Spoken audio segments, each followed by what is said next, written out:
রেডিসের আরো একটি ভিডিওতে আপনাদেরকে স্বাগতম।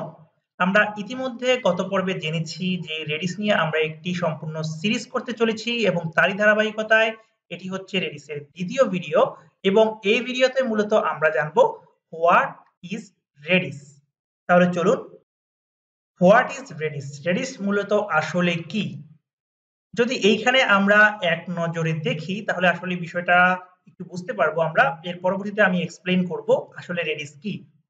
Reddish in an open source, রেডিসটা মূলত হচ্ছে একটা ওপেন সোর্স। আর ওপেন সোর্স আমরা অনেক কিছুই দেখি, যেমন সাপোজ যদি আমি ওইভাবে আপনাদেরকে বলি তাহলে আমরা বলতে পারি যে ভিউ জেএস একটি ওপেন সোর্স প্ল্যাটফর্ম, যেখানে মূলত একটা কমিউনিটি বেস এটা বিল্ড আপ করা হয়েছে এবং এরকমেরই আরো অনেকগুলো বিষয় আছে যেগুলো মূলত আমরা ওপেন সোর্স পেয়ে থাকি। আর ওপেন সোর্সের মূল বিষয়টা হচ্ছে সম্পূর্ণ বিষয়টা আপনাদের গিটহাবে বা যে কোনো জায়গায় ফুল কোড সোর্সটা আপনাদেরকে দেয়া থাকবে, সেখানে চাইলে আপনারা মডিফিকেশন করে কোনো কিছু এর সাথে ইনক্লুড করতে পারবেন। এরপরে এটা বলেছে যে হাই পারফরম্যান্স, যেহেতু এটা একটি ইন মেমোরি ডাটাবেস সেহেতু অবশ্যই একটা হাই পারফরম্যান্স আপনারা পাবেন।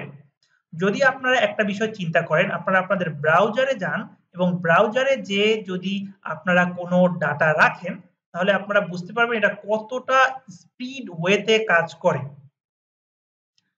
In memory data structure store, যেহেতু অলরেডি আমি বারবারই বলেছি যে রেডিস হচ্ছে একটি ইন মেমোরি স্টোর এবং যেখান থেকে মূলত আমরা ডাটাটা কি ভ্যালু পেয়ার আকারে পেয়ে থাকি। It services has a fast caching and messaging system.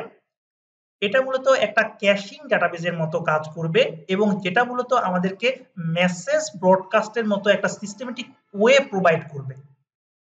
Storing data in RAM and supporting various data structure. এটা মূলত RAM এর মাধ্যমে প্রসেসিং হয়, এই বিধায় এটা অনেক অনেক অনেক ফাস্ট একটা ডাটাবেস এবং এটা অনেকগুলো ডাটা স্ট্রাকচার আমাদেরকে প্রোভাইড করবে, যেটা আমরা ইন ফিউচার জানবো।